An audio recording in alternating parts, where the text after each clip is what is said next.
Hey man, it's me, Kevin Smith. Are you listening to the right podcast? Because you're supposed to be listening to Three Guys in a Flick. Are you listening to that right now? Then you're in the right place. Enjoy. Ladies and gentlemen, please take your seats. The show is about to begin. That's not a rock. That's the heart of the mountain. She finally broke.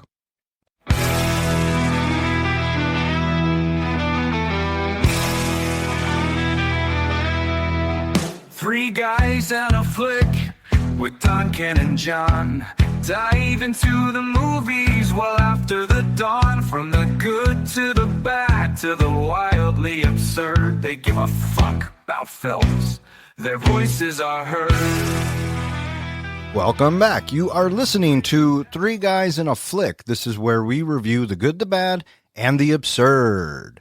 Tonight's episode, The 33. Beware spoilers. Coming to you from deep in a dark cave, about 700 meters below the ground, my name is Don. And to my right, we have the comic book guy, John. Hola. And to my left, we have the professor, Ken. Hello, everybody. And joining us tonight, we have two very special guests, all the way from Denver, Colorado. I'd like to welcome back my cousin, Denise. Hi now. And my cousin, Joni. Hello. Welcome to the show, cousins. I'll take bachelor number 3. You know, guy's sitting right here. He has money. Oh, he's number 3. I love it. I love it. My wife always says I could bring another woman into the relationship only if she cooks and does the laundry. Nice. Hey, that's like the miner. He had a wife and he had a mistress. I wonder which one cooked and which one did the laundry. The one who brought him lunch in the morning, that's the one that cooked, and I thought that was his mother. So, shows you what I know. Technically, isn't every wife? Whoa, bud. Whoa. It depends if you marry a child or not. Very. Shots fired. I like that. That was fantastic. So take that. Tonight we are talking about the 33. The 33 comes to us because my cousins were coming to Seattle and Denise was previously on the Stand and Deliver podcast. And I said, hey, why don't you and Joni come on the pod? And she was like, yes. And so this is the movie they chose. So why the 33, my cousins? Okay, so the reason that we picked this particular movie is because Joni had 3 choices. And she said, okay, 33 or Roma. So I started watching Roma, and I was really getting into it. I was really excited because I've been longing to see Roma. And I have notes on Roma, so we could talk later. But then Joni walked into the house, and there was this one scene that happened to have a mic on a man. And Joni's like, what are you watching? I said, I'm not watching that movie with that shalonger hanging out. That's exactly what she said. So that's how we picked 33. All right. Well, I, for one, thank you both for picking it because I had heard of it. I had never seen it, and I'm so happy that I watched it. So, had you ever seen it, John? I had not seen it, and I had vague memories of the actual incident, which makes me feel bad because I don't know if I just wasn't watching the news at the time or not paying much attention, but the story just fascinates me. Yeah, well, you should fucking feel bad. Yeah. What about you, sir?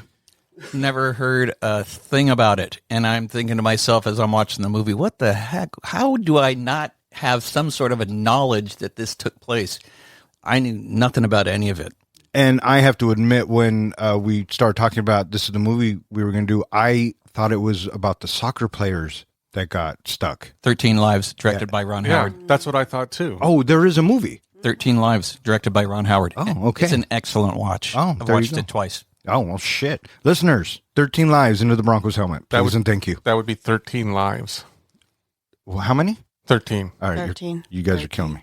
Released on November 13th, 2015, The 33 was directed by Patricia Riggin. Screenplay by Miko Anale, Craig Borton, and Michael Thomas. Based on the book Deep Down Dark by Hector Tobar.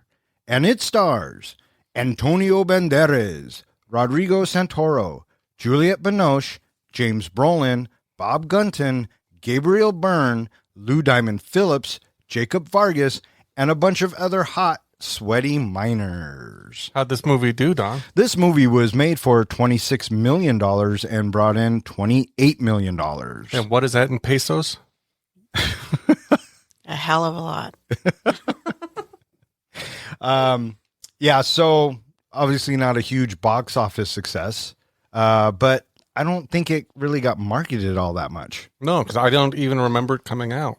I think, well, now that I've watched it, I do remember hearing of it and remembering that Antonio Banderas was in it. And I was like, oh, okay. I mean, I'd watch him act out of a box. I'll say the best part of this movie, like this movie is a great movie, but my favorite part is just the fact that I get to say Antonio Banderas. Yeah, well, who doesn't want to say that? My favorite name. Do we know of any other movies that Patricia Riggin has directed? I looked them up, and it looks like most of them are Hispanic movies. Shocker. So I didn't recognize any, probably because I'm just a horrible person. Well, at least you admit it, and now you're self-aware. I'm super proud of you. Aren't we all proud of him now? Yeah. Good job. Yeah, I hadn't heard of anything else she's directed either, but if this is her first American-made movie or American-released movie, my hat's off. It was very beautiful to watch. Mm-hmm. Yeah, I thought so too. Let's talk about this cast a little bit. Antonio Banderas, what did you guys think of Antonio? He played his typical, energetic, happy in horrible circumstances type character, but I always love him in everything. Yeah, He was good. He brought it. yeah. He must have lost a lot of weight for this movie. He just looked like he was, starved and dehydrated. Wait, they didn't actually put the actors in the mine and leave them there for 62 days? 69. So, no, they didn't? No. Oh, okay. Well, there you go. What do you guys think of Antonio? I thought it was really good, and he always takes charge no matter what. Yeah. He delivers. I think he was very charismatic in this, and we'll get into the whole story arc of him and the leader, this, that, and the other, but I thought he played it very, very well. Rodrigo Santoro, where do you know him from, John? Which one was he?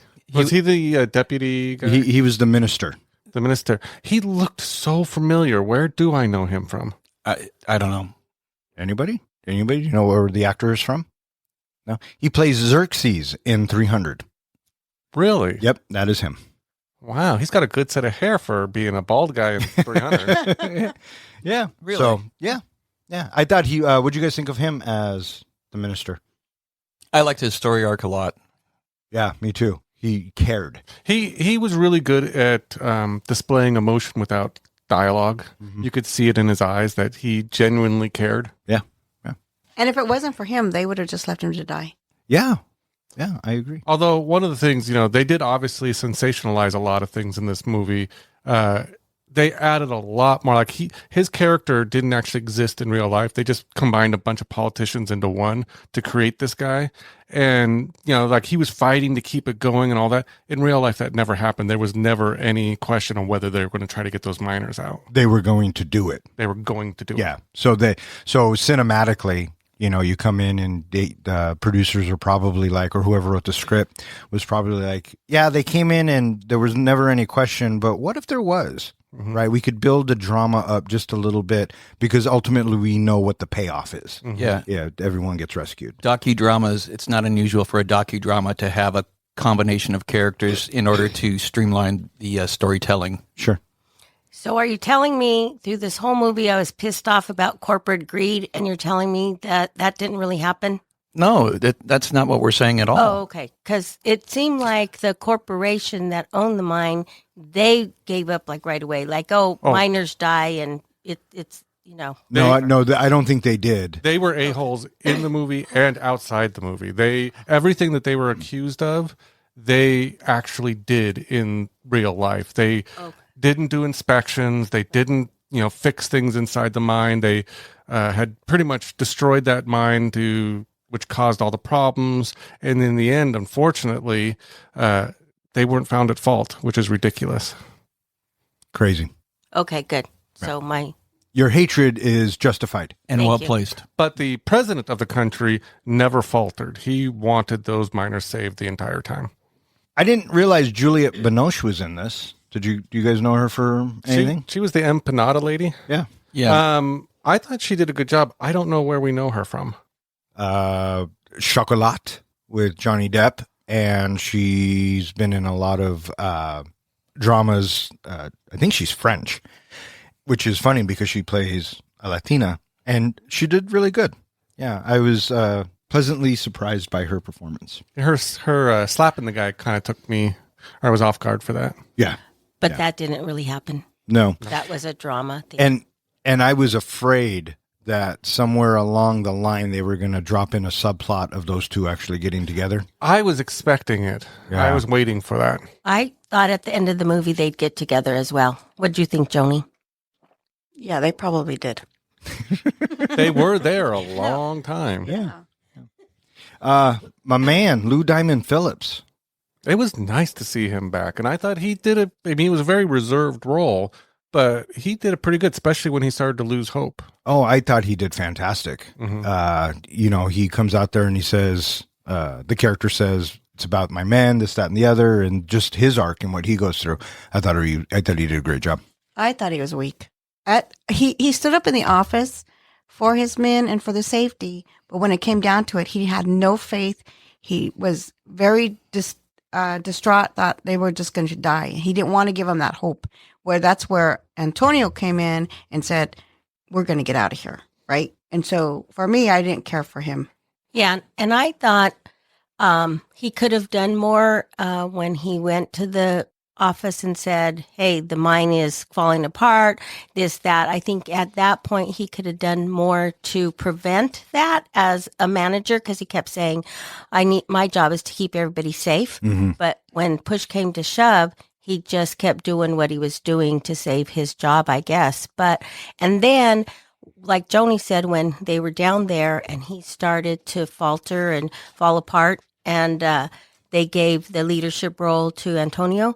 And then after that, when Lou broke down and started crying, I'm like, he really does feel bad, because he knows in his heart, none of these people afterwards committed suicide or anything. They just went on, right? Yeah. Because in my thought, I was thinking, well, maybe he might even commit suicide because he feels so bad about that situation and he could have prevented it. Yeah. And so the fact that Lou Diamond made you not like him and made you feel that way, I think he did a great job. So for me, I think his story arc is my favorite one.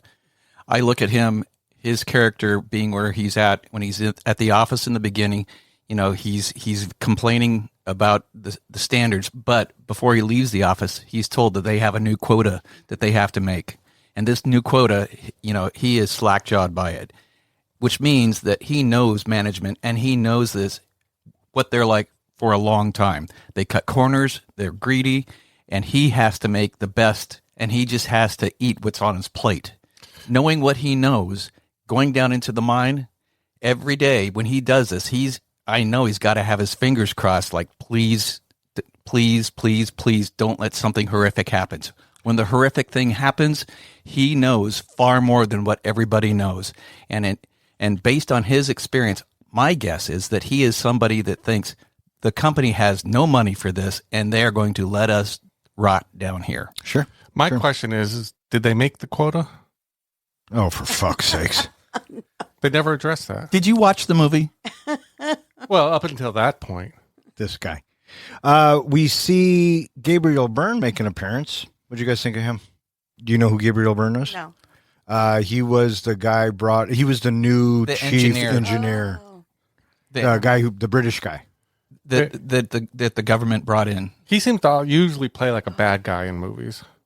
He Does it go both ways? well, I think we know him mostly for bad guy roles, but he does play good guy sometimes. I thought he was a good addition. It's kind of a brief part. He's only in maybe half the movie, but he played I'm the guy in charge. It kind of all falls on me if it doesn't work. Here's what we're going to do. And in a lot of movies, you'll get that character who won't listen to anyone else and who has to do it his way and, whatever happens. But in this one, I felt like the character listened and took the advice of others, and they all worked together because ultimately the goal was to rescue these miners. When he first came in, my thought initially was this guy can't be trusted. He's going to have issues. He's going to walk away. He's going to give up too soon. Serious? And I was just waiting for it throughout the whole movie. And I was pleasantly surprised he kept going. Why? Why did you think that? Because I felt like when he came in and said, I'm in charge, and he was taking over, and, he was doing those, I just felt like, okay, great. Here comes corporate greed. Here comes, the San Jose Mining Company brought him in to just try to get this all done and swept under the rug. Yeah. So I had no trust for him. I can see that now. Yeah. He felt like the wolf that we get out of Harvey Keitel. And he's all business. All right, here's what I need. Here's how we're going to get it done. Yeah, for sure. How do you feel about this movie basically being an English dialogue and not dubbed to English? Did you have any issues with the fact that it wasn't a Spanish dialogue? No, they have it in Spanish. When we started watching it, it was all in Spanish, and we had to go back. Well, my question is the Spanish version is the actual dubbed version. They recorded the Spanish over the English dialogue. A lot of people have complained is why didn't they do it in Spanish and then dub in the English? I have an answer. Does anybody want to hear it? Because American audiences wouldn't have watched it. That's right. So, if Patricia Regan is trying to make it out worldwide, you got to appeal to all the audiences. But I'm with you. I think the movie would have been much better if they just actually spoke Spanish, gave us subtitles, or then you could have dubbed it in English on the streaming services. Well, right? Because I was with you guys. I was watching, it was the dub version, and the Spanish, the way they were speaking it, I was looking at their lips, and I'm looking, they're speaking English. And so I flipped it over, and because the timing's off just a hair. One of the reviewers that I watched when I was doing my research brought up a great point that what they should have done is they should have done the same thing that Hunt for Red October did, which is start them speaking Spanish and then just subtly switch to English to say, oh, now this is for the audience. Oh, yeah. Yeah. And actually, that's what I thought was going to happen when we first started watching it and it was Spanish. I thought that was going to go into English. Yeah. Are we ready for some trivia? Let's get mining, baby. So first question. When somebody is talking, I can't remember who it was, but when somebody's talking to the foreman and the foreman mentions that he's been a miner for 25 years, and in that 25 years, how many collapses has he seen? Ken? 5. 5 collapses. And how many survivors, Ken? None. No survivors. Point goes to Ken. Second question. Up top, when they establish that settlement for the families and everything, what do they name the settlement? Don. Happy Campground? That is incorrect. Camp Hope? Camp Hope goes to Ken. Were you going to say that? I said I was at Hope, but I didn't know what the camp. Oh. Camp Hope. That is correct. Third question. When they set up the cameras so that the people could talk to their families, how much time was each miner given to talk to their families? Ken? 8 minutes. 8 minutes. That is correct. Ken is running away with this. I think we already know who's won this. So I'm going to make this one worth 5 points. Oh, here we go. Turn Ken's mic off. Oh, fuck. What number is he? So that's how we're going to roll? That's how we're rolling. No, I'm just teasing. Okay. When Lou Diamond's character, Don Lucho, is the last one down in the cave, he looks at the wall and he sees the writing on the wall. I haven't finished my question yet. She's a guest. Be nice. Yeah, watch the way you talk to my cousin there, guy. There are 3 lines written on the thing. What is the final bottom line written on the cave wall? You said your name there. What's the answer? Oh, it's right here. Wait. She wrote it down, Don? Fuck off, John. I thought I did. I know it if you don't. I thought I saw it. It's worth 5 points. We are all alive in the message. That's the note that goes up. I'm talking about what was painted on the wall. We are still all alive. No, I don't know. No. Don? God was with us. God was with us. Don pulls it out. Now put it back away, Don. Whoa, guy. That's inappropriate. What's the prize? Bragging rights. Oh, well, Don does that anyway. Wow, it's almost like she knows me, huh? Don got to pull it out.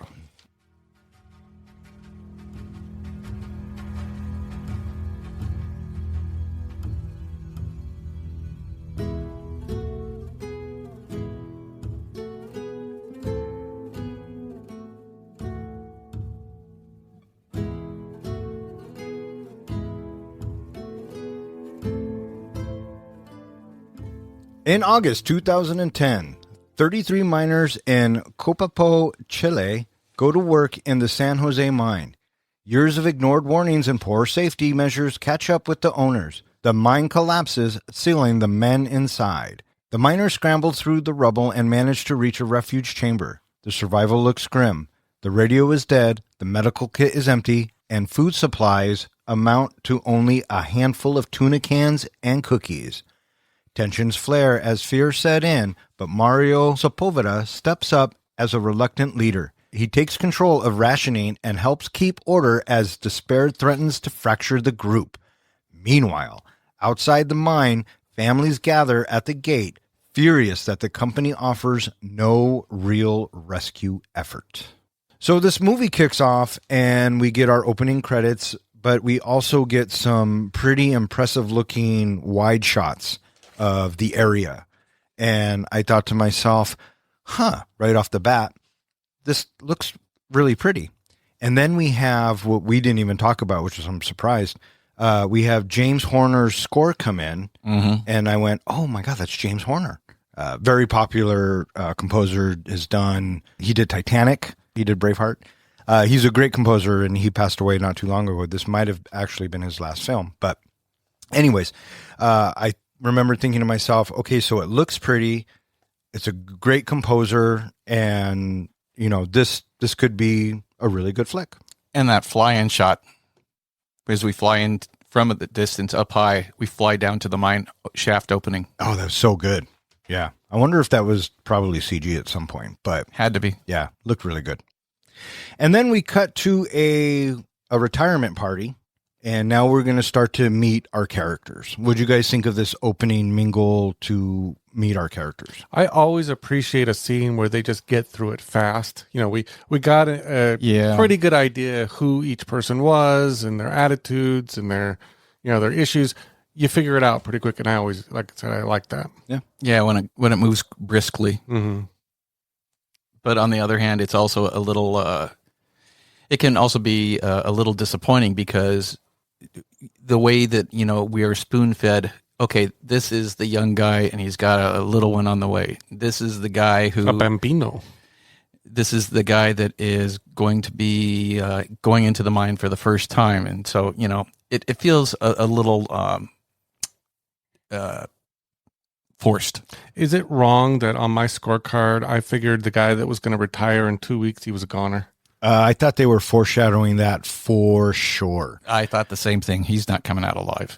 Yeah, and I immediately, well, not at this part, but yeah, I got to know these characters, and then it sets in, right? Oh, these are the guys who are going to go down there. And not knowing the story, I'm trying to pick out who's going to make it and who's not, right? And Yep. and then I really thought that Antonio Banderas, because he's Antonio Banderas and they cast him for a reason, I thought he would make a self-sacrifice or do something. He would be the Bruce Willis of Armageddon. You know what I mean? Help everyone get out, but not make it out himself. I figured the guy with 2 weeks would be the one to make the sacrifice play. Well, no, I figured he was dead just because he only had 2 weeks. Mm-hmm. But I assumed, because I'm a dick and I didn't know about the situation, I assumed we were going to lose a quarter of the 33 in the actual.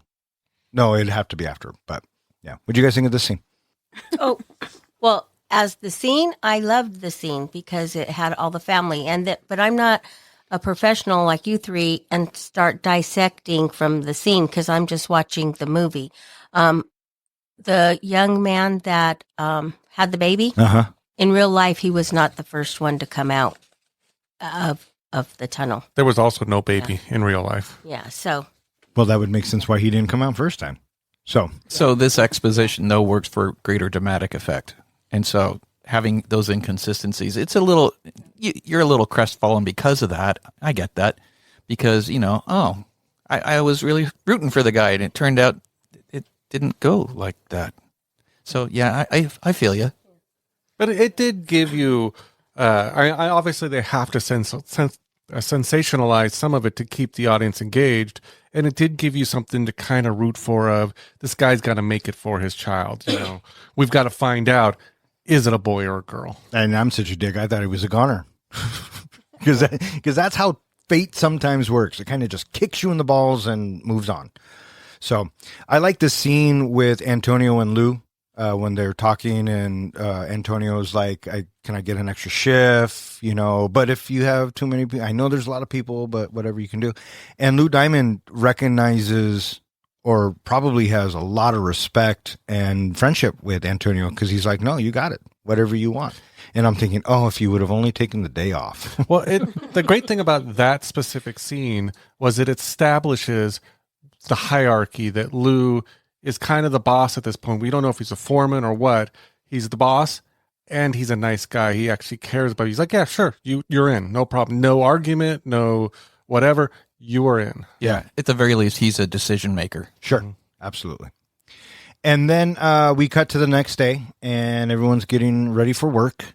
And this is the bit where we get Lou Diamond with the glass. Well, before that, at that party scene, I loved how everybody was trying to talk the father-to-be into not going into mining. Go do this job, go do that job, but don't go down there. I feel like this is just amazing fuel for the rest of his life, of his wife being right every single time. Oh, well, there you go. But wives are always right. She is going to hold that against him the rest of his life. Yeah, she's got that card.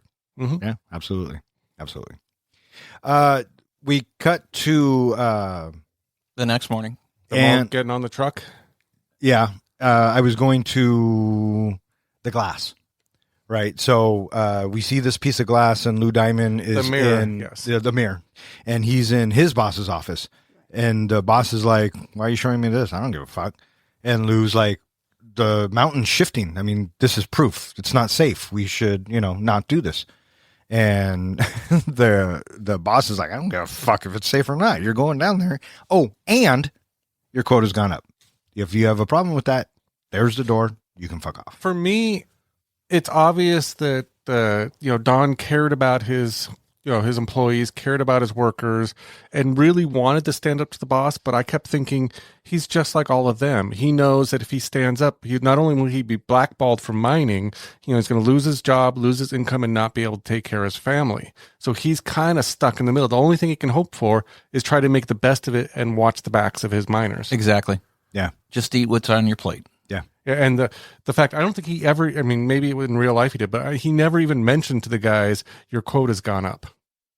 Yeah, no, that was kind of a plot point that was thrown in, and then I'm not sure for what reason, because the story's about them, right? Okay, but Yeah. it's fuel. It's sure. It's fuel for, he's stuck between a rock and a hard place, if you will. Agreed. It shows us exactly. the boss really doesn't care about the employees. And that's a corporate. It's just like, no matter what, you're going to do what I say, because this is what I'm telling you, and I'm your boss, right? Period. Yeah. Agreed. So the very first day, that's what I wrote, is that corporate greed versus safety. And it's all about the gold. And the numbers and the money. Which is the other thing I thought about too, is this is a gold mine that they're pulling so much gold out of, yet all these people are so poor. Yeah. Well, So who's making all this money? That corporation is making all this money off of these poor miners. yeah, the shareholders, all of them. Yeah, It's absolutely. It's the culture. Yeah. Like they said at one point, that one piece of that gold rock could have paid for colleges or a kid's college education. Yeah. Yeah. And so as day one is going on, we're getting ready to go down into the cave, and they get into the truck, and we meet the Bolivian character, and everyone's giving him shit. What'd you guys think of the Elvis character? Oh, I wanted to say something about that. You still can. Okay. When the party started and Elvis was there, and I'm like, you know what? Elvis transcends everywhere. He is everywhere. Elvis is. Yeah. Yeah. And then after you discuss that, I actually have a trivia question for you all. Fucking fire away, cousin. Okay. Here's the trivia question. So do you all remember how much the gold is an ounce? How much they quoted the gold to be an ounce? 1,500? Is it pure gold or wait? No, it's from the movie, bud. From the movie, they said the gold and copper is worth $1,200 an ounce. See, I was fucking close. I said 1,500. Definitely in the ballpark. Yeah. Can I get partial credit for that? Sure. Okay. Regarding the Elvis character, we talked about sensationalization in this movie. That's how he actually was. In fact, they sent him down. Like, one of the things he requested is he wanted Elvis music while he was down stuck in the cave. Yeah, and even at the end when they do the whole memorial or here are the real guys. I mean, it says Elvis. Mhm. So yeah, I get that. What I liked about this bit, or what caught my attention about this bit, was I'm thinking to myself as they're driving down and the camera pulls back and we can see all the layers and how big and massive this job actually is when the Bolivian is kind of freaking out and being uneasy in the truck, and he looks over at Antonio and goes, "How much longer?" And Antonio says, "About an hour." Dropping a deuce. They had mentioned at some point, I think it was a little bit later, but that mine had been used and been dug for over 100 years. So Yeah. 100 years deep that it was. Could you imagine having to drive down a cave for an hour? Which means That don't mess with your head at all. which means to get out, you got to drive another hour. Yeah, So and that if- sucks. Well, imagine if the truck breaks down. Or the mine collapses. Yeah, I guess there is that too. Wah, wah.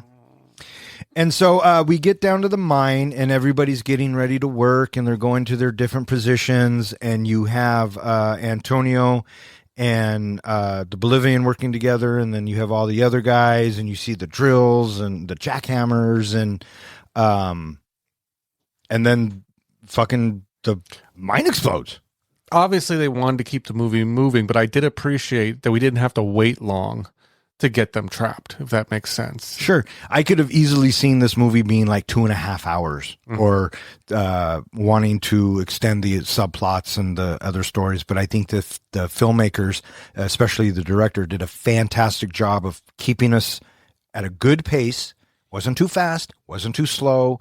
And for me, it kept me engaged the entire time. So I think the reason why we're able to get away with that style of storytelling is because everybody makes it out alive. If somebody doesn't make it out alive, then we invest ourselves into characters a little bit deeper, a little bit richer, so that way the payoff, at the end when they die, right? Since everybody lives, you don't necessarily have to invest as much. right. Exactly. I agree. And as they're working, Lou Diamond notices a bunch of other mirrors have broke, and he starts thinking, "Oh fuck!" Right? Yep. And then, what did you guys think of the actual mind exploding and just that whole sequence? It was good. I thought it was very well done. It felt like an actual cave-in. And the fact that it takes time, it's going on and on. It's like, when is it going to stop? I did like how they really made it a point to tell us that some of the miners thought, let's go up. But the season and the experience, like Lou Diamond Phillips always says, no. We have to get down to that refuge. That's the place we have to go. Yeah, because it's falling down. So they knew.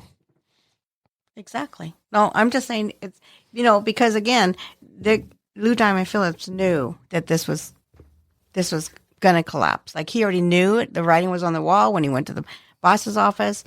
He just knew once it started going down, that's where he had to be. Only a matter of Take time. his men. Yeah, take his men.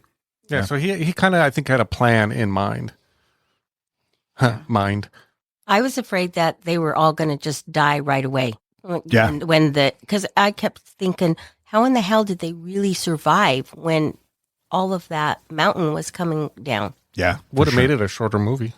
This guy. I forgot to ask, ladies, you've seen this movie before, yes? Yes, but I did forget a lot of stuff that happened. So it had been a while? Mm-hmm. I had seen the movie. I forgot that I had seen the movie until I was watching it halfway, and then I go, "Oh yeah, I saw this movie." But then I also do remember, unlike you, the actual event when it happened, being on the news and watching the news. Yeah. And then as everything's collapsing, the final shot of the catastrophe is a wide shot from outside, and then we see the big smoke and everything coming outside, and people are like, "What the fuck?" I felt like it was like a door slamming. Yeah, very much so. When it collapsed, thank God those two got out, because the company itself wanted to seal it off. and not say anything. Exactly. But the two that got into No comment. Yeah, That was an important point. very important that they got out to tell the story and that to get people to rescue them. Because I think if they didn't do that, it would have been a cover up, and they would have died. Because one of the things that they say when they're talking on the phone as they're zooming away is we got to tell the media. Yeah. Yeah. We got to get somebody down here. We got to shed some help. shine some light on this immediately. But what's crazy is that the way the families found out was watching the news story. They weren't even alerted that anything had happened beforehand. Yeah. Yeah, for sure. For sure. And then when we cut back into the cave, everything's black and we hear Antonio breathing, and we start to see the survivors come out. And for me, the first thing that I thought of was Alive. Did you guys ever see Alive about the plane crash and on the Andes? No, I did not. Oh, listeners. Wait. Did you like it? Oh, I fucking loved it. Listeners, Alive, please and thank you. One of my initial thoughts is because the car was wrecked. The Jeep or whatever they were in the truck was turned over. I thought they were going to have some serious injuries to deal with, especially when they got to that medical kit and there was no medicine.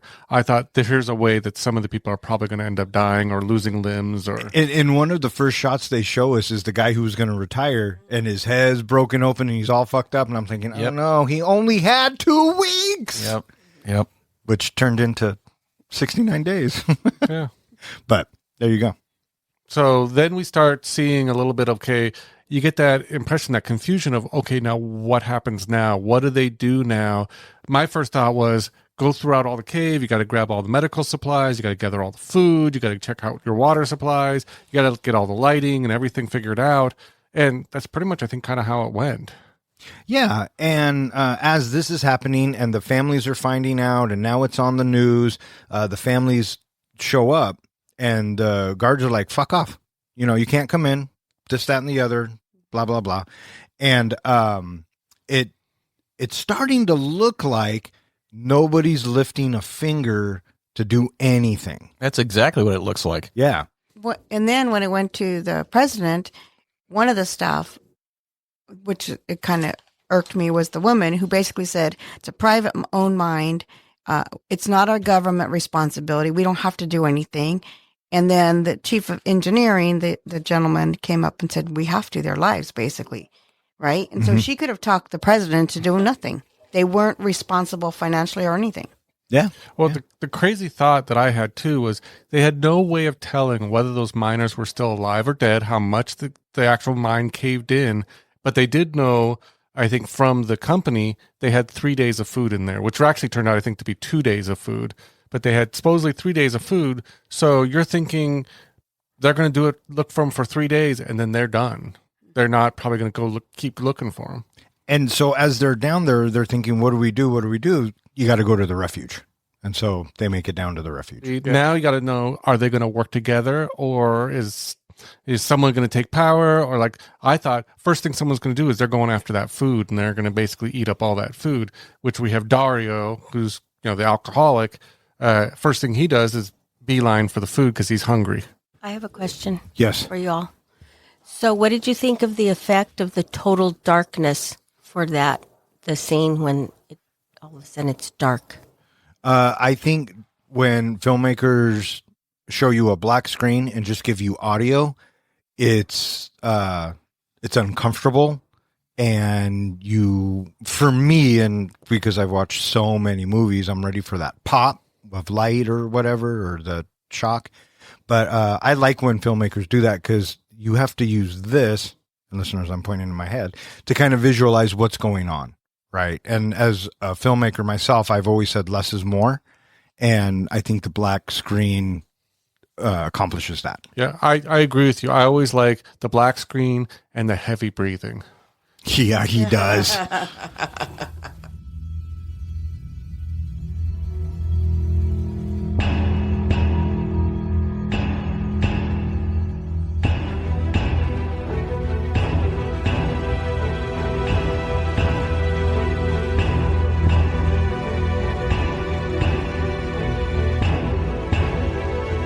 The Chilean government steps in, ordering drilling operations to search for signs of life. Several boreholes miss, each failure testing the hope of both the rescuers and the families.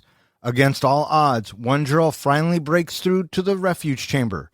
The miners tape a note to the drill bit. We are all well in the refuge, the 33. The message electrifies the surface and instantly becomes a global headline. Supplies, food, clothing, medicine are lowered down. Video communications allow the miners to see their families for the first time in weeks, boosting morale. As plans for extraction take shape, engineers prepare a capsule system that could bring each miner up one by one. The stakes are immense, the world is watching, and any failure would be a televised tragedy. One thing that we haven't really talked about was, as we're learning about each of these characters, their stories are developing. Like you have that one guy from The Office, I can never remember his name. But Nunez. He's got, his wife and her drama with the mistress, which is kind of almost felt like a little bit of comic relief in this movie. Just seeing the two women dealing with each other and hating on each other, and then sometimes they're leaning on each other, and it's just very strange. You've got Dario and his sister, who's obviously estranged from. I thought it was because of his alcoholism and everything, but apparently there was more to that story. You've got the father to be, basically, we knew right away his baby's going to be born while he's trapped in there. You've got Mario just wanting to get back to his family and put into this leadership role that whether or not he wants it or not. But then, given into temptations, things like that. You've got each of these characters with different stories. Was there any specific storyline that you were drawn to of these characters? Well, I thought it was very comical, the gentleman who had the mistress and the wife, because he was very fugly. And I thought to myself, you know what? This guy is kind of a joke. But he had him, and that's what the other guys were teasing him about a lot. The other miners were like, how did you do that? Like, and why would you do it, right? Yeah. Your next door neighbor, basically. Why would you be screwing her when, go outside the area? But, I just thought that was pretty funny. Well, I liked most of the characters, but I felt really bad for the Bavarian. Bolivian. Bavarian. He's not a waffle. She's still hungry. Or drunk, one of the two. Both. But I felt really bad for him, and then finally he did become one of the brothers, and they finally took him in, and I guess everybody tastes like chicken now. Yeah, I guess so. For me, I think I will go with Mario. I liked his story arc because he was the leader that didn't want to be a leader. The reluctant leader. Yeah, and he stepped up, and even when they all turned on him, which we'll get to, he handled that very well. And just his whole story arc of, I got to get home and see my family.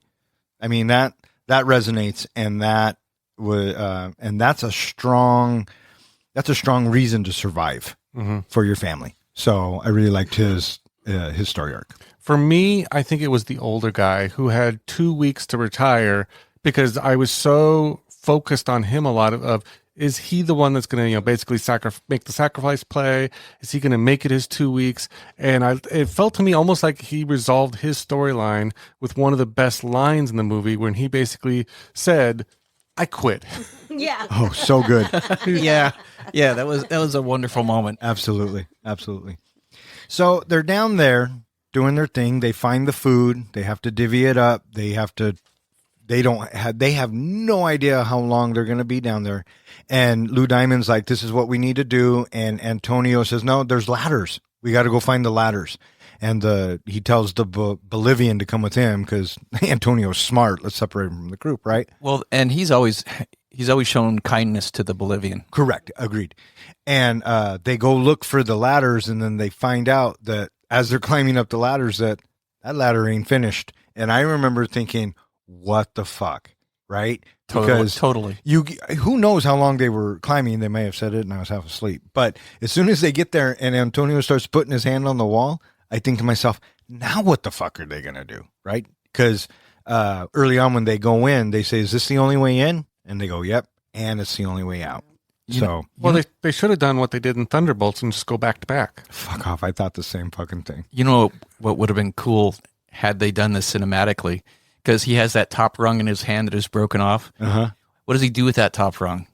Wouldn't it have been cool if he just dropped it and then we wait to hear it clang To see how far they were. to see how far they were. That would have been cool. Yeah, it would have added some high drama.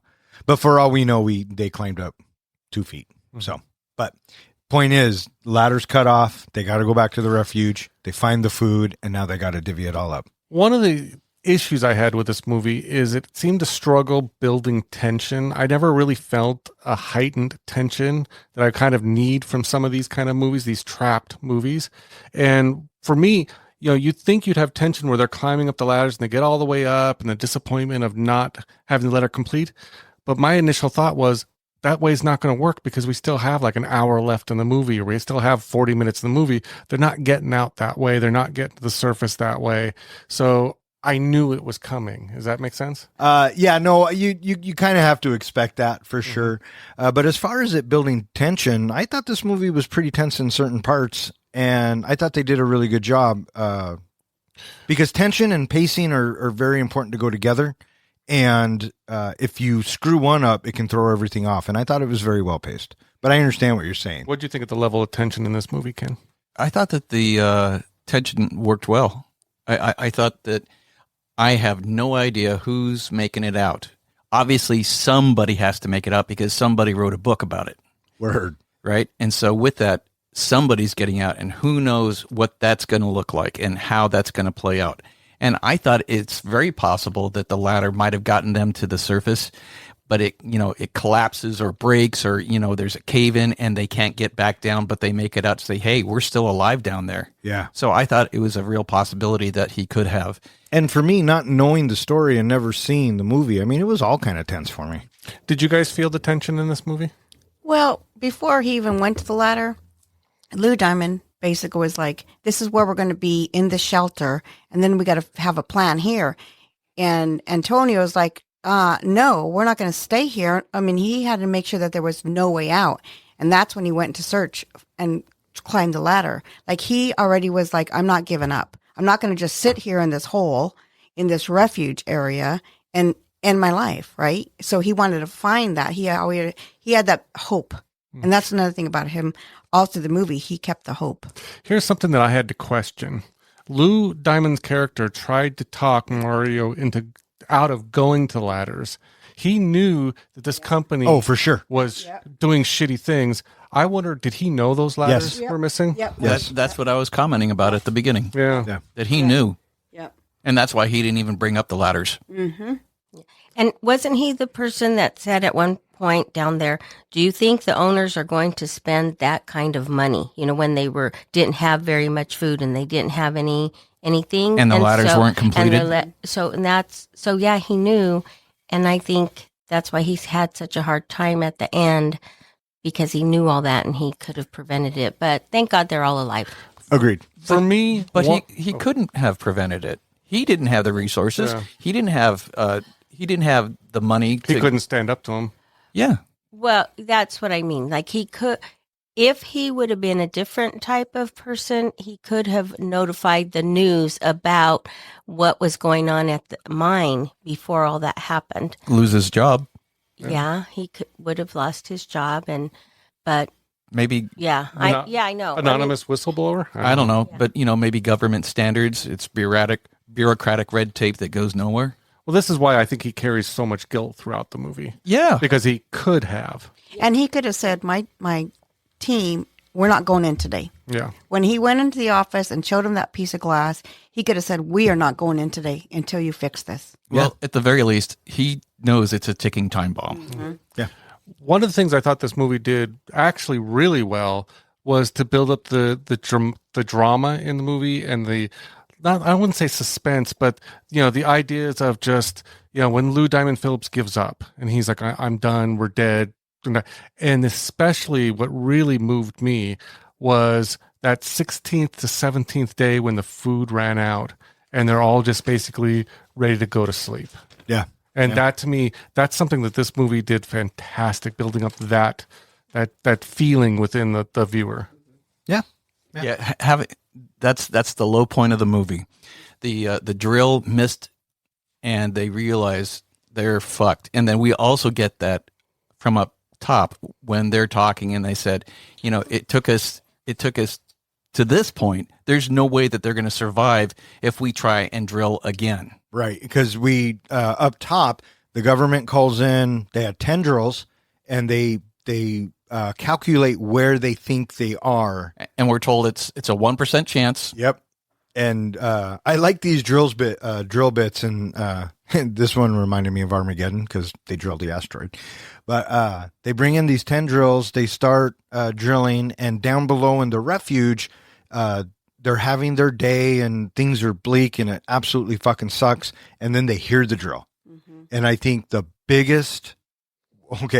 of the biggest kick in the balls in this movie is when the drill misses, and Mario looks over at everyone and says, "It's below us." Oh, this close.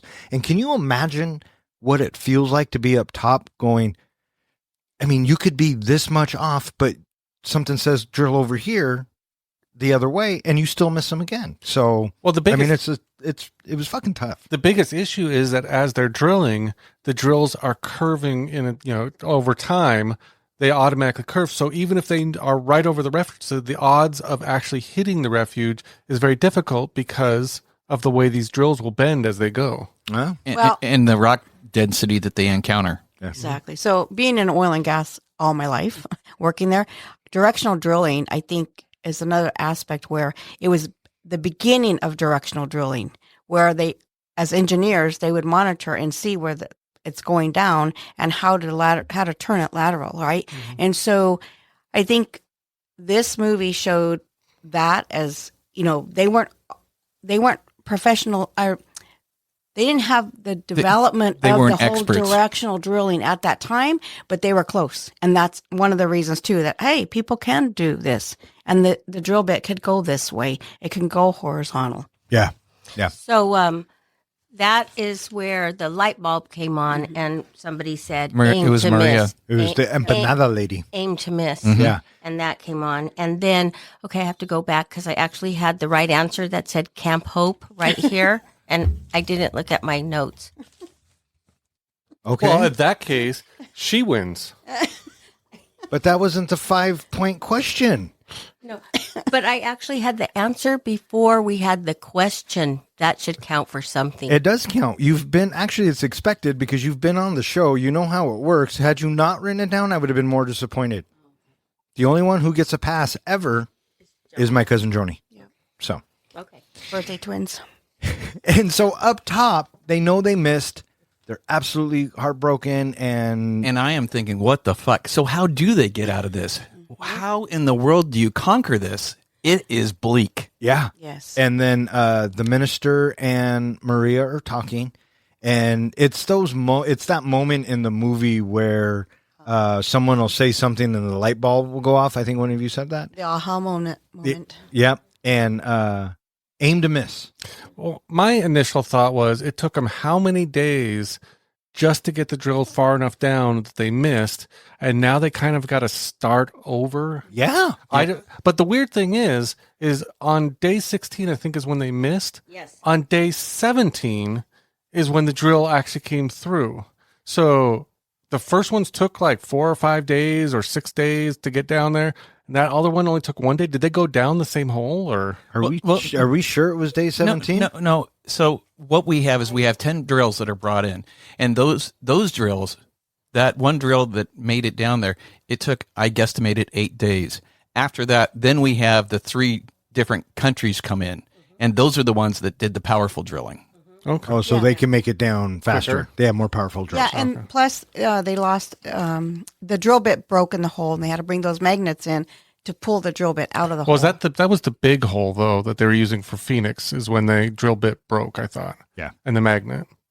Yeah, Which was day 50. Yeah. See, I mean, this such a long ordeal, right? And now they aim to miss. They find the miners. Everyone's going crazy, happy. They spray paint it. They put a note. They send it up. Word gets out that they're all still alive. what a euphoric moment. Oh, and it was so joyful. And then I'm thinking to myself, how the fuck are you going to get 33 people out of here? Right? Right. So, Same. yeah. So now the big countries come in and they have this plan. They're going to, it takes 3 drills. It's 3 different companies with Yeah. 3 different drilling styles. Yeah, And really what they did was they widened the hole. exactly. Yeah, because they have to, because they have this plan of sending down a pod that someone gets in. Yeah. So the first drill, I think that their drill broke and they didn't have anything else. And then it was the third country where they had technical difficulty. Some sort of a hose broke, and that's it. We're out of commission, which left the Americans the second drilling style. And they are the ones that eventually, as was just pointed out on day 50, their bit breaks. Oh, did that really happen, you think? Well, what really happened there, they did break a drill down in it. They did not bring in magnets to pull the drill back out. They actually invented a new style of, I guess, some kind of drill thing that went down, went in between the cracks around the drill like an octopus, grabbed onto it, and they were able to pull it out. Oh, I like the magnet idea way better. I think they just simplified it to make the story go a little faster for that. Yeah. Yeah. More believable. So they know that there's a broken drill bit, and James Brolin, who shows up in this film for 5 seconds. I kept waiting for him because I saw his name listed in the credits. I'm like, when are they bringing in Thanos? That's not Thanos. I know. I'm joking. Who is it? It's a Cable. It's not Cable either. I thought he was. Oh, you're right. That is not James Brolin. No, it is Sicario. That's his dad, guys. That's not Josh Brolin. Sorry. And I was thinking, did they like shrink or vacuum seal the clothes? Because that hole didn't look all that big, right? And now they have shoes and soccer jerseys. We see them pulling packages out, and they are like shrink wrapped. Yeah.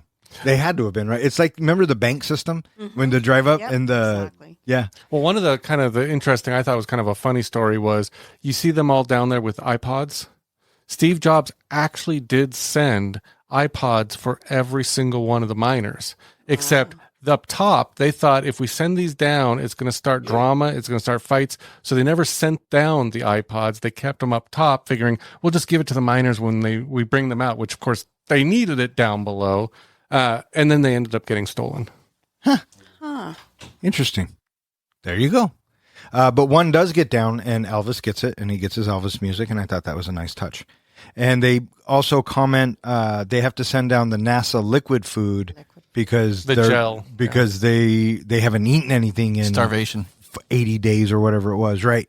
And so that's what they use to nourish themselves. And so now there's even more hope, and we've reached the miners. We've given them supplies. We know they're all alive, but the clock is still ticking because this mountain is not stable. When they first got the hole down and then they got all that stuff and everything, for me, it felt like this movie just let go of all the tension. There's no more tension because now it's all just how do we get them out of there? And loved ones are talking to each other. Yeah. When they started adding back in, okay, now we're on we have a certain amount of time because I showed that line. The green line. Moving. Then I thought, okay, at least now we're adding more tension back into the movie. Because the heart is sinking. Mm-hmm. Yes. And they have to have the bit where they're talking to the families and they get the supplies, that's our moment as the audience to breathe, because there is still another fucking challenge in front of us. And it's, in fact, how the fuck do we get these guys out of here?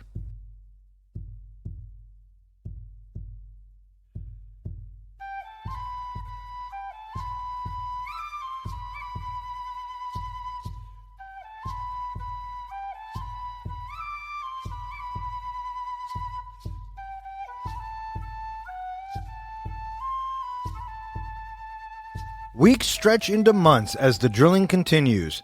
Tempers fray, and the psychological toll deepens. Above ground, families refuse to leave the camp, keeping pressure on officials and refusing to let hope die. Finally, after more than 2 months underground, the escape shaft is ready.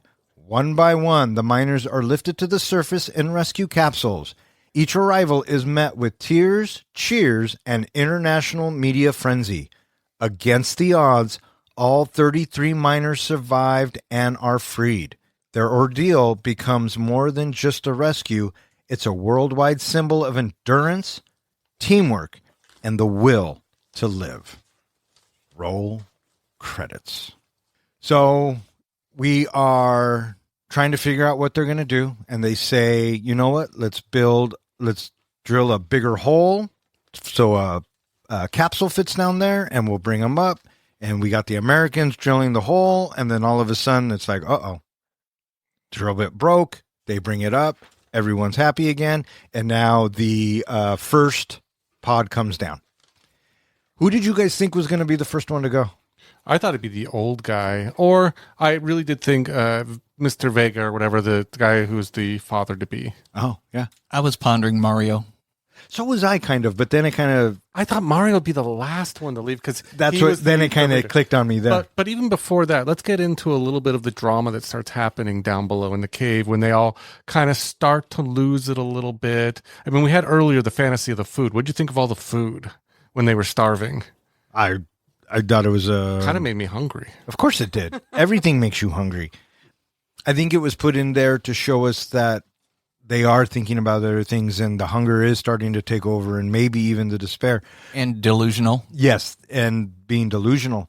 Well, one of the things that they want to build on in kind of sensationalizing this is they keep referencing that these men are eventually going to turn on each other. They've been trapped in 100-degree humid, like sauna, basically down there. They can't be smelling that great. I was thinking about that a lot. Yeah. I did like how they pointed out that little cliff area was where they were doing all their pooping and peeing, and there was 100 years of shit down in that hole. But that's where you dropped the rung. But the whole idea of that they're going to start turning on each other, and then we have the iPod incident where Elvis thinks the Bolivians stole his iPod, and they're ready to kill each other and all that. Apparently, in real life, none of that happened. They always stuck together as a team. They never had drama over Mario getting a book deal or anything like that. They agreed earlier on to share the rights. It was all or nothing in a book deal, in any kind of, because they knew that they were going to be celebrities as soon as they got to the top. But the movie did build a little bit of tension, a little bit of interest in that idea of, are they going to turn on each other? Did you feel at any time they might turn on each other? Yeah.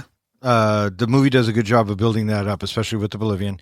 And then all of a sudden, the two-timer, Nunez or whatever, comes down and says, Mario got a book deal. Did you sign it? Blah, blah, blah. And everybody turns on him. And he's like, you know what? Fuck you guys. Okay. I didn't ask for this fucking job. You just threw it on me. And you know what? You all can go fuck yourselves. And he gets up and he separates himself from the group. I kind of wish... I know they had a lot of story to tell, but I wish they'd kind of built more on that tension and done more with that to see how they're living down there. Or do you think they spent enough time on that whole... Because he goes off and does his own thing, but the next time we pretty much see them, they all come back and hug and they're all friends again. I mean, I don't feel like there was enough tension there. I don't think you have enough tension in your life. Okay. To me, that's what it is. I thought it was I thought it was well paced. Right, and that's how we're moving along. How did you guys feel? Well, talking about the food incident and they're hallucinating about the food and everything, I just got the picture of the Last Supper with, that's how, to me, that they were... Sure. They even called it their Last Supper. Yeah. And so I'm like, oh my gosh, they're hallucinating on this. So that part was emotional for me. Yeah.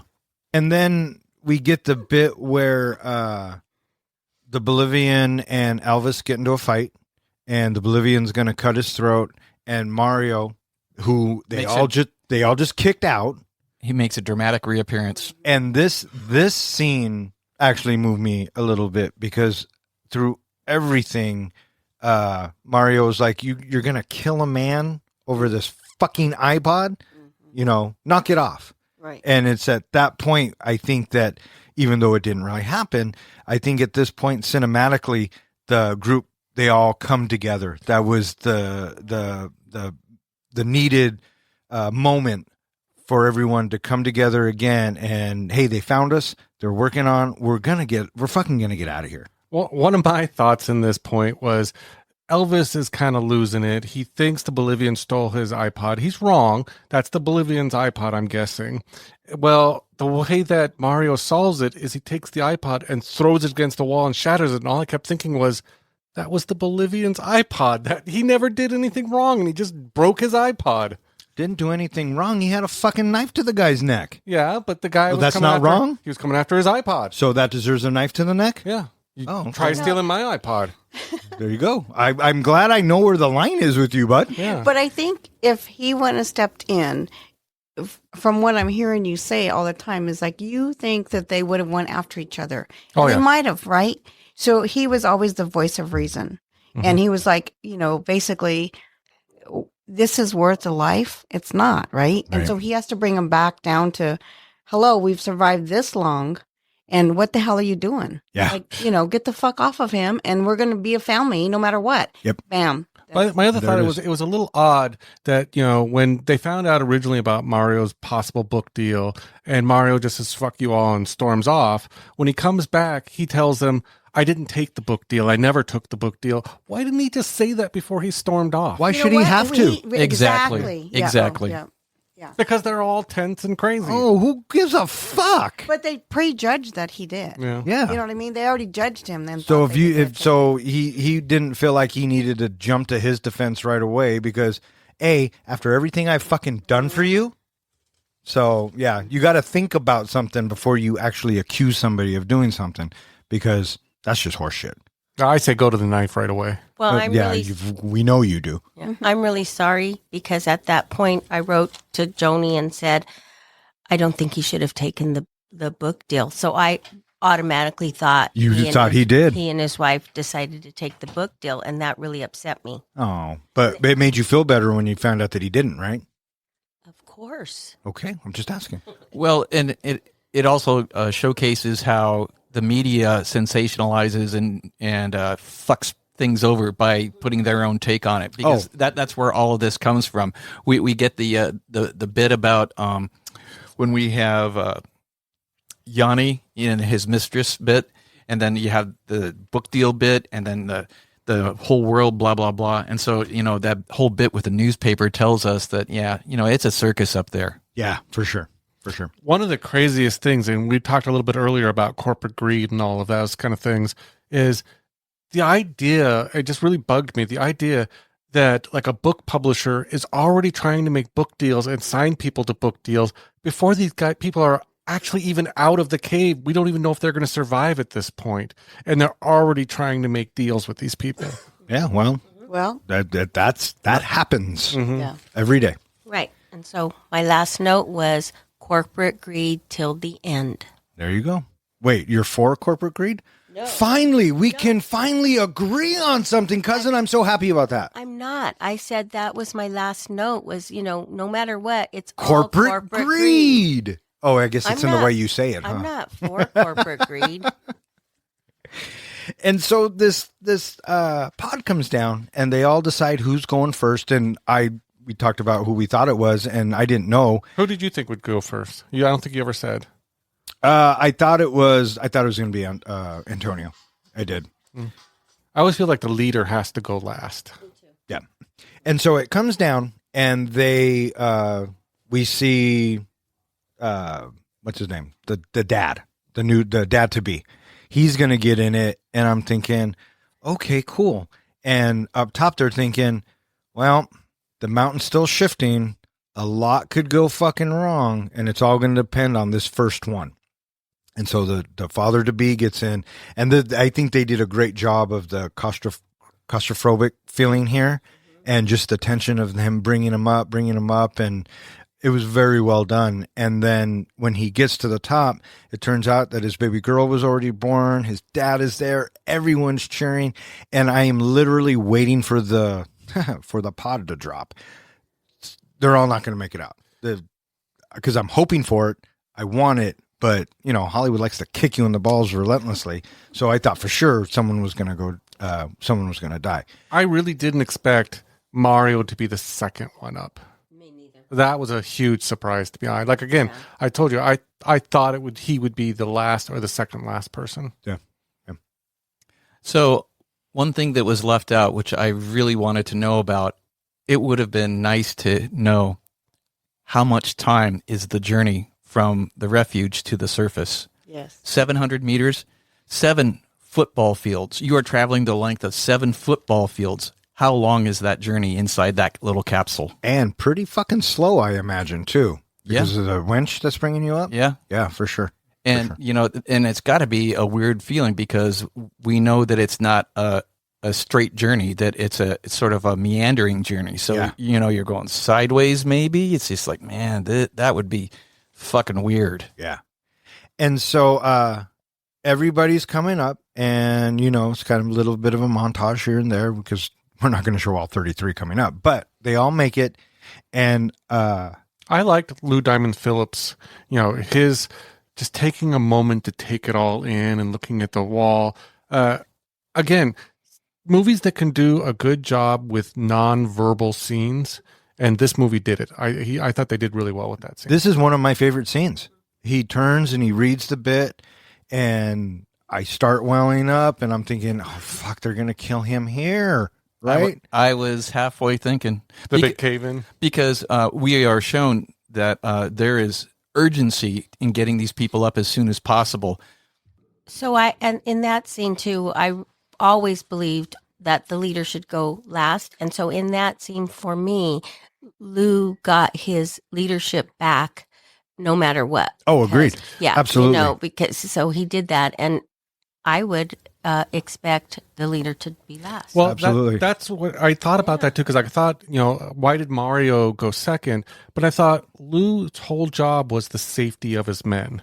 And to me, that was that symbolizes he was still doing his job. His job was to get those men out of there safely. That's how I took it as well. Yeah. And so... Well, can we talk about what really happened? No. What really happened was Lou Diamond Phillips' character was not the last one out of the cave. He was the second to last one out of the cave. When they sent the initial Phoenix pod down, they sent it with a safety person. And that person came down. He was the first one who went down and tested the whole thing, got out, got everybody strapped in, set up the cage, set up oxygen masks on all of them, and sent them up one by one. So it was the rescuer who was the last one out of the tunnel. There were actually 6 rescuers that went down. Yeah. Well, I'm glad they left him out because we didn't need him. I agree. I agree because it was more moving to see that scene with Lou Diamond Phillips. And it also took me a minute to figure out, why is everybody wearing sunglasses? Oh, because they were down in a dark place for 2 fucking months. Yeah. Spelunking. Yep. And so everybody makes it out. It's a happy ending. Maria and Dario reconnect, the brother and sister who were estranged.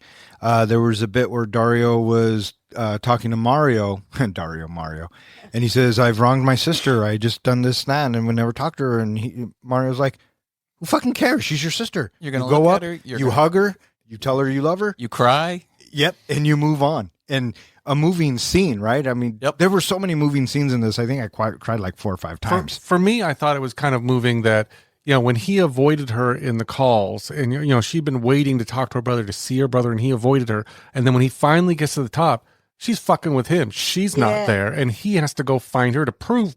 To me, that was him proving he was ready to change. He was actually going and looking for her instead of her always trying to get to him. Yeah, well, a near-death experience will do it. Yeah. So that's what I agree on too, is like she did to him and wanted him to feel that way that he made her feel. When she was sitting there waiting to have that video just to see his face, that he was alive, he didn't get that instant gratification of hugging her when he first got out. He had to search. Yeah, I liked that part. Yeah, me too. Great point. Okay, so you cried like 4 times. What about everybody else? Because I cried a lot and your mom cried a lot. So I'm just curious. I'd say probably 5 times. Yeah. For me, it really is daddy-daughter moments in a lot of movies when parents get up there and finally see their kids. So when he I think his name was Mr. Vega. He finally got to hold his baby. That was one that I started to kind of tear up. And when Mario got to see his daughter, that whole thing got me a little welled up. Could you imagine if he had a girl? I'd be. Do you think he would be the way he is now? I'd be balling. I don't know.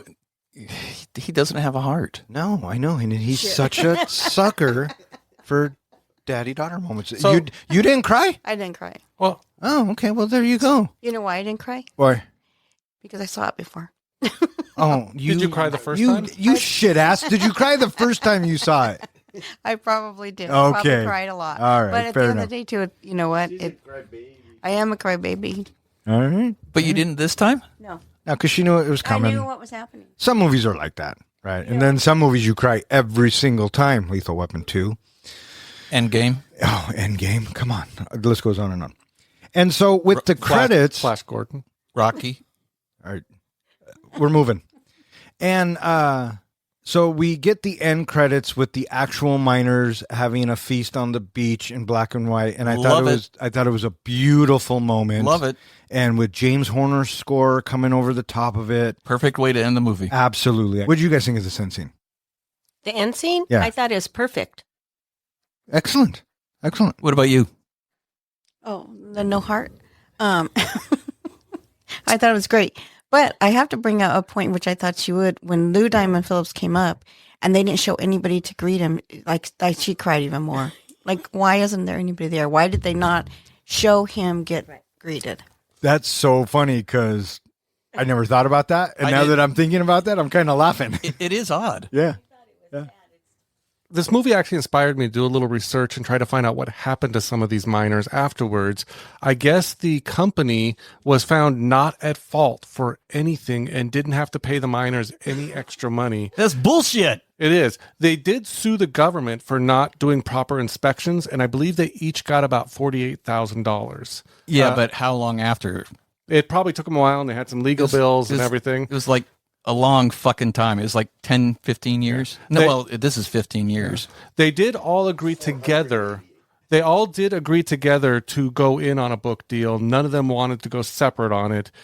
So they did make some money from that, but a few of them did end up suing the book company, the book publisher, because they didn't give them the money that they were promised. One of the nice things I did find out that I read was the production, the movie, did actually hire a lot of them as advisors. In fact, they put Mario in charge of all the extras, so they did get paid from the movie besides getting, fees for their likenesses and everything. Sweet. All right. Well, there you go. And that was the 33.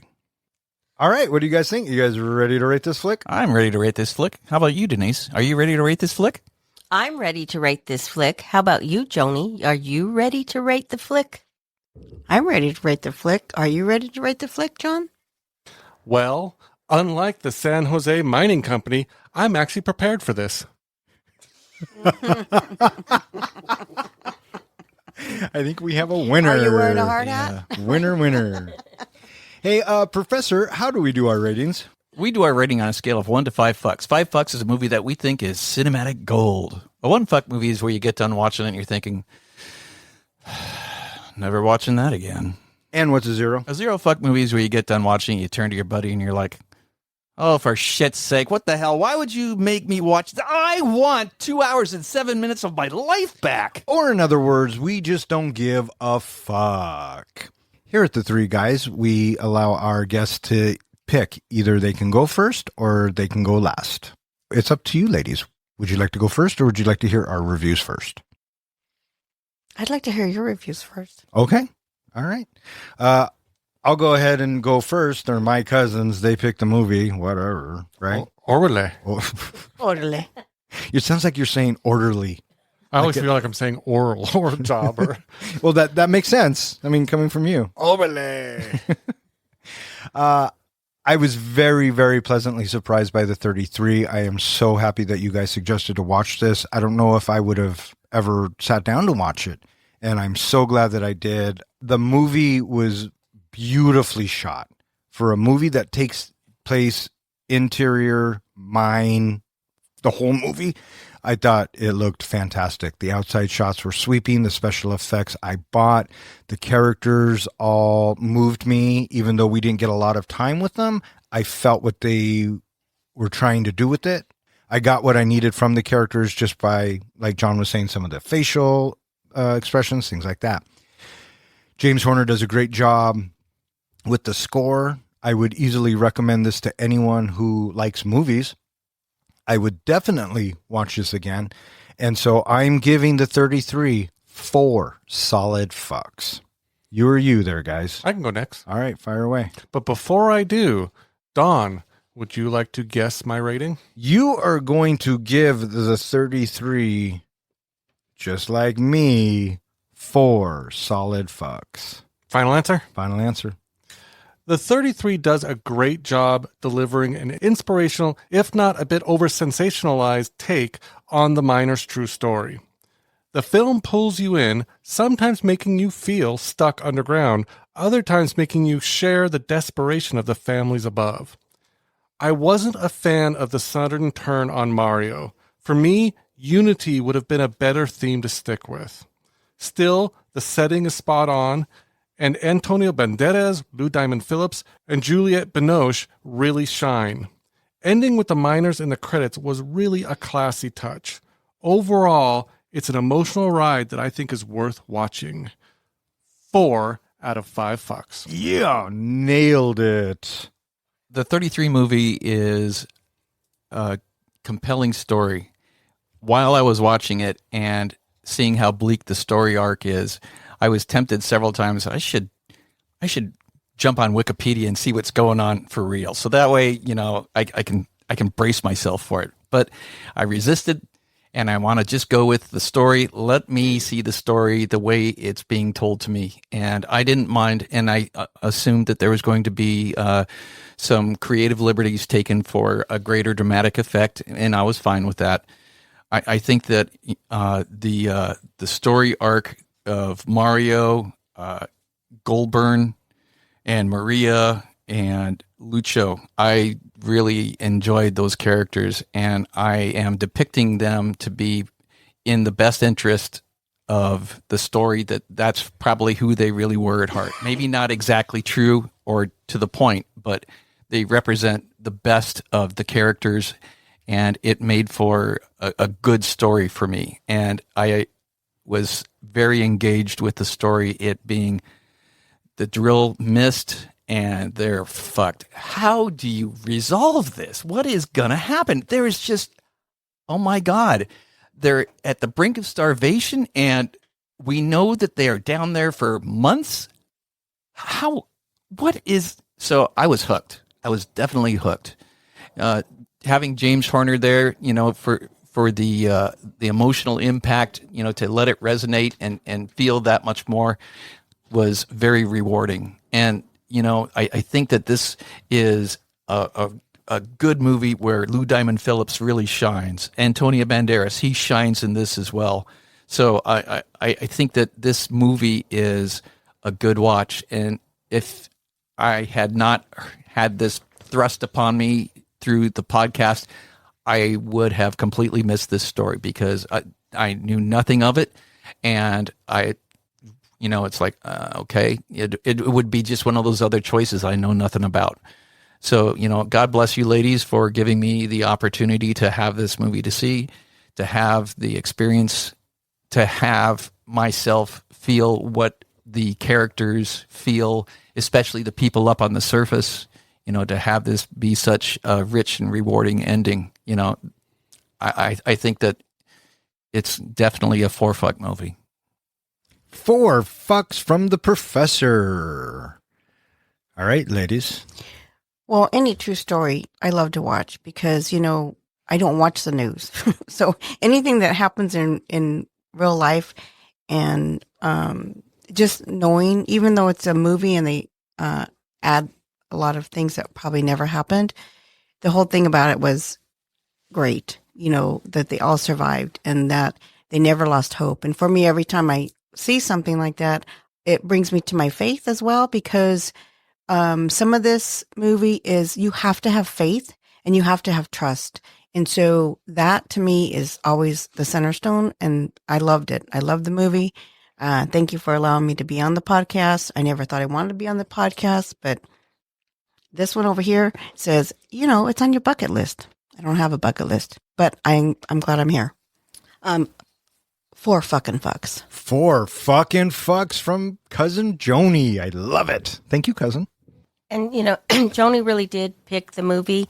She had another movie in mind called Roma, so I watched that first, and I liked that movie.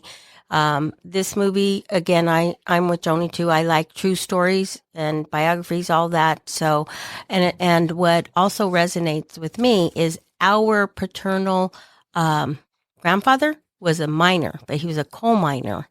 And so when they made that comment in the movie about it took 100 years to dig this deep and do all that, I kept thinking, in the olden, 100 years, and how did they start? With picks and shovels and all of that, and then they graduate to these big drills and all of that.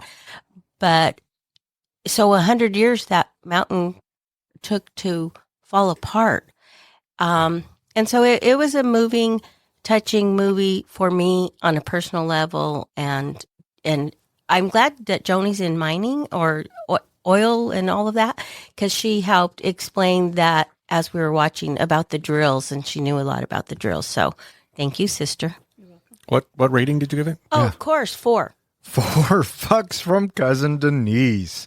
So unanimously, it's 4 solid fucks all the way around. With 4 fucks from the professor, 4 fucks from the comic book guy, and 4 fucks from me. Guess what that gives it an average of? 3.75. Yes. And you teach math? It's only 4th grade math. He maths real good.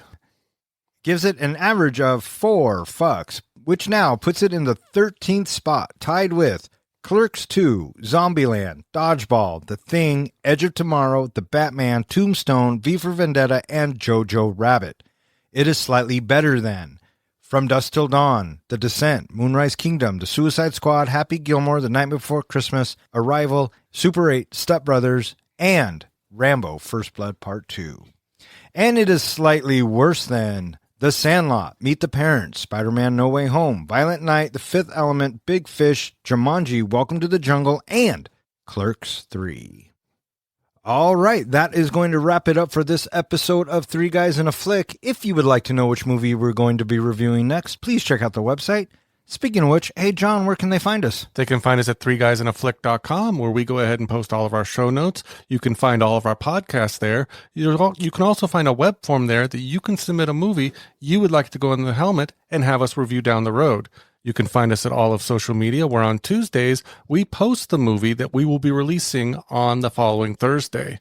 And you can find us at any place that hosts podcasts. And in fact, while you're listening to us, make sure to subscribe, give us a like, give us a 5-star rating, of course, and in the comments, if you want to leave a movie for us to review, we'll check it out.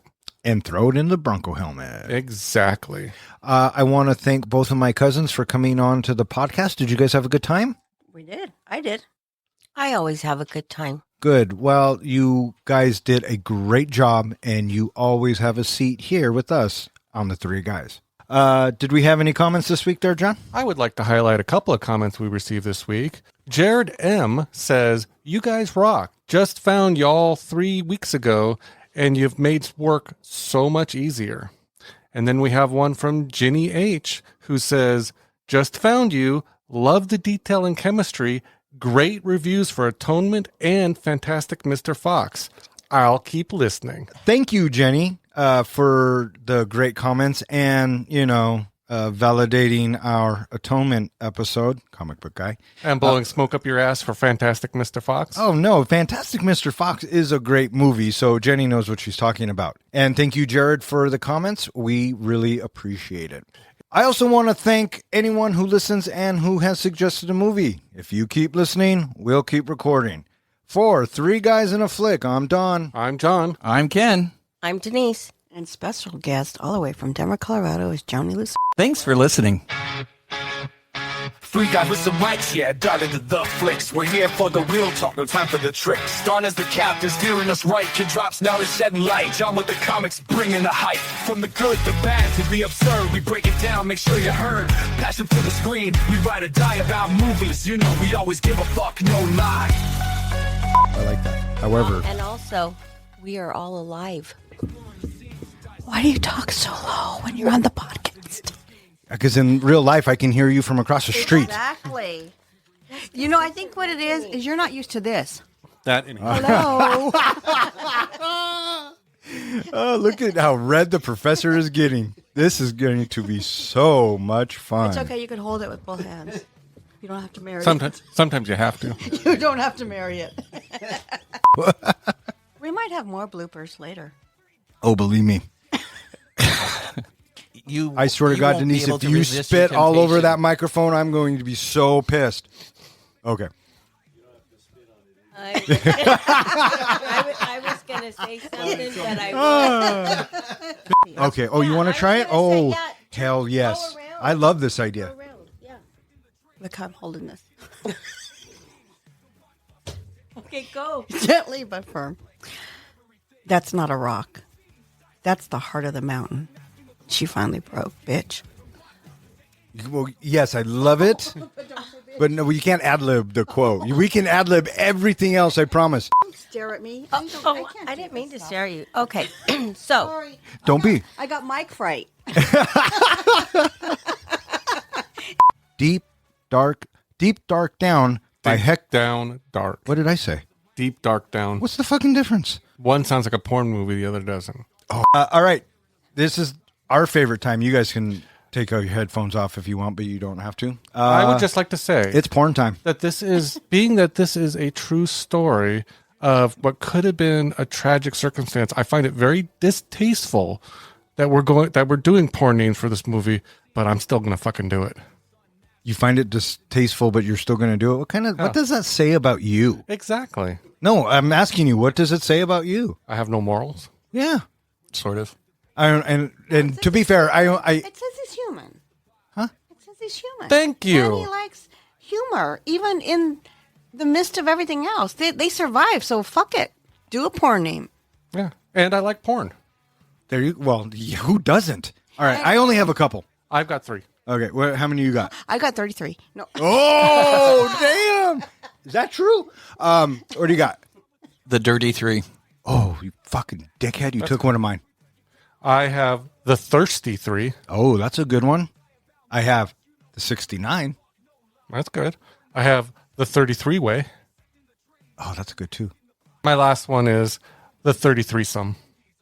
Oh, that's a good one. I like that one. That one might be the winner. Yeah. I don't know. Dirty 3 is pretty good because it's like the Dirty Dozen, but different. All right. May all of your days and nights be filled with happiness. All right. Fuck off. Good night.